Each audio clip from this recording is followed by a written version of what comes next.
Hello student, welcome back to our channel the galaxy of accountancy. आज की इस video में करने वाले हैं अपने चैप्टर नंबर 12 से बीआरएस का क्वेश्चन। बीआरएस का जो हमारा क्वेश्चन रहेगा यहाँ पे फेवरेबल का रहेगा, जहाँ पे हम बैलेंस कहाँ से स्टार्ट करेंगे, अपनी कैश बुक से स्टार्ट करेंगे। पूरा इंट्रोडक्शन कहते हैं हमने बीआरएस का पहले ही इस वाली वीडियो में आपको पहले बता चुके हैं। अगर अभी यहाँ तक आपने वो वाली वीडियो नहीं देखी, पहले आके वो वाली वीडियो देख लीजिए इंट्रोडक्शन की, फिर देन इस वाली वीडियो पे प्रोसीड करना। तो यहाँ पे देखिए हम क्या स्टार्ट करेंगे, balance as per cash book. Cash book का बैलेंस भी ध्यान रखना है, दो होते हैं। हम कौन सा वाला शुरू करने वाले हैं, डेबिट बैलेंस से। ये हमारा कुछ फॉर्मेट रहने वाला है जिसको मैं अच्छी तरह से आपके सामने एक्सप्लेन करने वाला हूँ।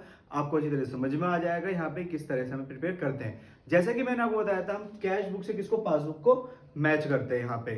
तो यहाँ पे देखिए किस तरह से मैच करेंगे। यहाँ पे देखेंगे सबसे पहले हमारे पास ये पूरा फॉर्मेट है बैंक रिकॉन्सिलिएशन स्टेटमेंट का, जिसमें क्या हमारा पर्टिकुलर अमाउंट कहते हैं। हर कोई अलग अलग तरीके से इसके फॉर्मेट बना सकता है, प्लस माइनस करके भी बनता है या फिर डिटेल अमाउंट करके भी। हमने ये नॉर्मल सा फॉर्मेट रखा है और ये हमारी क्या नॉर्मल से इसकी एंट्रीज हैं जो हमें समझेंगे यहाँ पे। सबसे पहले हम कहाँ से स्टार्ट करेंगे, balance as per cash book. हमने कहाँ से शुरू करा, balance as per cash book, जो हमारे पास अभी बैलेंस हैगा। अब वहां पे हम क्या ऐड करेंगे, कौन कौन सी एंट्री ऐड होती है। Check issued but not present for payment. हमने चेक इशूड कर दिया लेकिन कहते प्रेजेंट नहीं हो पाया पेमेंट के लिए। अब देखो इसका हम यूज करेंगे अपने हैंड से, ये जो हमारे पास हैंड है इनसे। तो मेरा जो यहाँ पे राइट हैंड है, ये हमारे पास क्या रहेगा, ये कैश बुक रहेगी, और ये जो लेफ्ट हैंड है ये हमारा क्या रहेगा, पासबुक रहेगी। अभी हमारे दोनों बिल्कुल इक्वल है, दोनों क्या है यहाँ पे, इक्वल है। लेकिन यहाँ पे क्या हुआ, चेक इशूड कर दिया हमने। जैसे चेक इशूड करा, हमने क्या सोचा होगा, हमारा पेमेंट कट चुका है। हमारा पेमेंट क्या हो चुका है, कट चुका है, लेकिन वो तो अभी प्रेजेंट ही नहीं हुआ है, पासबुक में प्रेजेंट नहीं हुआ है। तो हम कहते वापसी रेज कर लेंगे अमाउंट, अपना अमाउंट क्या कर लेंगे, रेज कर लेंगे। इसीलिए ये वाली एंट्री क्या हो रही है यहाँ पे हमारी ऐड होगी। वहीं पे सेकंड एंट्री क्या है, cheque deposit but not recorded in the cash book. दोनों इक्वल है। हमने चेक डिपॉजिट कर दिया बैंक में, हमने बैंक में क्या कर दिया, चेक डिपॉजिट कर दिया, इसका बैलेंस बढ़ गया। हमें पता नहीं है, जैसे ही हमें पता लगा कि हाँ हमें ये चीज रिकॉर्ड भी करनी थी, हम अपना बैलेंस क्या कर लेंगे, रेज कर लेंगे, बढ़ा लेंगे। तो ये हमारे पास दूसरी एंट्री जो ऐड होगी। तीसरी एंट्री क्या है हमारे पास, देखो दोनों इक्वल है, हर एक पार्टिकुलर में हम दोनों इक्वल मान के चलेंगे। इंटरेस्ट क्रेडिट हो गया, तो पासबुक को पता लग जाएगा कि इंटरेस्ट क्रेडिट हो गया। जैसे ही हमें पता लगेगा, हम भी करेंगे अपना बैंक बैलेंस बढ़ा लेंगे। तो ये भी हम क्या करेंगे, ऐड करेंगे। Interest and dividend collected by bank, दोनों इक्वल है। हमारा इंटरेस्ट और डिविडेंड और किस पे मिलेगा, बैंक में मिलेगा। तो हमारा पासबुक क्या हो जाएगी, रेज हो जाएगी। बट हमें अभी नहीं पता है, जैसे ही हमें पता लगेगा हम भी क्या कर लेंगे, इसको रेज कर लेंगे। इसका मतलब देखो आप देख पा रहे हैं, जैसे जैसे पासबुक रन कर रही है वैसे वैसे ही कैश बुक रन कर रही है। तो हमारे पास इंटरेस्ट और डिविडेंड ये भी हम क्या कर लेंगे, यहाँ पे ऐड कर लेंगे। फिर आता है बिल ऑफ एक्सचेंज रियलाइज, दोनों इक्वल है। हमने बिल दे रखे हैं बैंक में रियलाइज होने के लिए, क्लियर होने के लिए। उनके ड्यू टाइम पे क्या ये रियलाइज होगा तो हमारा पासबुक क्या हो जाएगा, बढ़ जाएगा। जैसे हमें इसकी बात पता लगेगी, हम भी क्या कर लेंगे, अपना अमाउंट बढ़ा लेंगे। नेक्स्ट क्या है, रॉन्गली क्रेडिटेड बाय बैंक, दोनों इक्वल है। बैंक ने रॉन्गली क्रेडिट कर दिया हमारा अकाउंट, तो हम क्या करें, पासबुक बढ़ गया। पासबुक बढ़ा तो हम क्या करेंगे, कैश बुक बढ़ा लेंगे। इस तरह से आपका यहाँ पे ध्यान रखना है, ये सारी एंट्रीज क्या होंगी, ऐड होंगी। आपके पास फॉर्मेट, आप फॉर्मेट से भी प्रोसीड कर सकते हैं। इवन आप ये हैंड वाला मेथड रखेंगे तो काफी ज्यादा अच्छा रहेगा, आपको किसी भी क्वेश्चन में दिक्कत नहीं आएगी। वहीं पे हमारे पास लेस वाली एंट्री कौन कौन से स्टूडेंट यहाँ पे देखेंगे, लेस वाली entry cheque deposit but not cleared by bank, दोनों इक्वल। हमने चेक डिपॉजिट करा, हमने सोचा होगा कि हमारा जो कहते हैं बैंक बैलेंस है वो क्या हो गया, बढ़ गया। लेकिन ये तो अभी तक क्लियर ही नहीं हुआ है, यहाँ पे क्लियर नहीं हुआ तो हमें करना पड़ेगा, वापसी लेस करना पड़ेगा।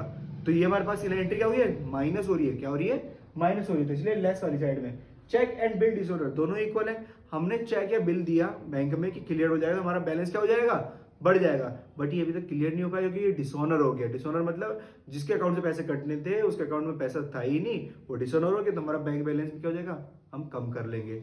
वहीं पे हमारे पास क्या है, इंटरेस्ट एंड बैंक चार्ज, दोनों इक्वल है। इंटरेस्ट कहते हैं बैंक ने क्या करा, चार्ज काट लिया, इंटरेस्ट काट लिया, बैंक बैलेंस कम, हमारा अपना भी बैलेंस कम करना पड़ेगा। जैसे एटीएम चार्ज और फैसिलिटीज चार्ज काट लेते हैं, वो सब चीजें। वहीं पे डायरेक्टली पेमेंट बाय बैंक, दोनों इक्वल है। पेमेंट कर दी डायरेक्टली बैंक ने, पासबुक क्या हो गई हमारे पास, कम हो गई। तो कैश बुक हम क्या कर लेंगे, कम कर लेंगे।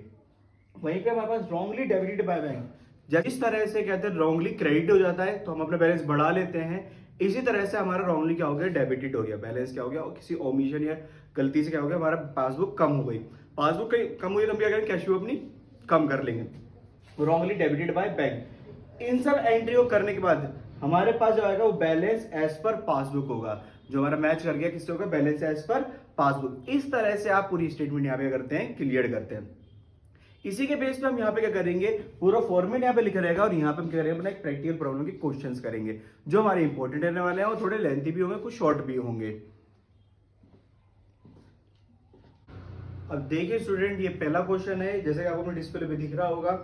Prepare bank reconciliation statement from the following. आपको दे रखा है यहाँ पे कुछ एंट्रीज दे रखी है। सबसे पहले क्या दे रखा है आपको, debit balance as per the cash book. Given के आपको डेबिट बैलेंस ये दे रखा है किसका, कैश बुक का, 15,000 रुपए। एंट्री यहाँ पे पोस्ट कर देंगे, balance as per cash book debit. ये हो जाएगा balance as per cash book debit हो जाएगा, जिसका अमाउंट हमें कितना दे रखा है, 15,000 रुपए। वहीं पे नेक्स्ट एंट्री में क्या दे रखी है, cheque deposit but not clear. Cheque deposit कर दिया लेकिन वो क्लियर नहीं हुआ। देखो दोनों इक्वल है, चेक डिपॉजिट कर दिया, हमने सोचा हमारा बैलेंस बढ़ चुका है, लेकिन तो क्लियर तो हुआ नहीं है, तो क्या वापसी लेस करेंगे। तो यहाँ पे ये लेस वाली एंट्री में आ जाएगा, cheque deposit but not clear. Amount कितना दे रखा है इसका, यहाँ पे 1,000 रुपए का अमाउंट है। वहीं पे नेक्स्ट क्या हमारे पास, cheque issued but not present for payment. हमने चेक इशूड करा लेकिन वो प्रेजेंट नहीं हुआ है पेमेंट के लिए, दोनों इक्वल है। हमने चेक इशूड करा, हमने अपना बैलेंस कम कर लिया होगा, बट वो तभी तो प्रेजेंट नहीं हुआ है, वापसी क्या करना पड़ेगा, रेस करना पड़ेगा। तो हमें पास ये किसमें आएगा, एड एंट्री में, check issued but not present. Amount कितना है इसका यहाँ पे हमारे पास, 1,500 रुपए। नेक्स्ट एंट्री, लास्ट एंट्री बची इसमें, बैंक इंटरेस्ट। अब बैंक इंटरेस्ट से देखो, जब अगर बैंक इंटरेस्ट दे रखा है इसका मतलब इंटरेस्ट हमें मिला है। अगर चार्ज लिखा होता तो इसका मतलब हमने इंटरेस्ट दिया है। तो इसकी एंट्री क्या रहेगी, बैंक इंटरेस्ट से 200 रुपए,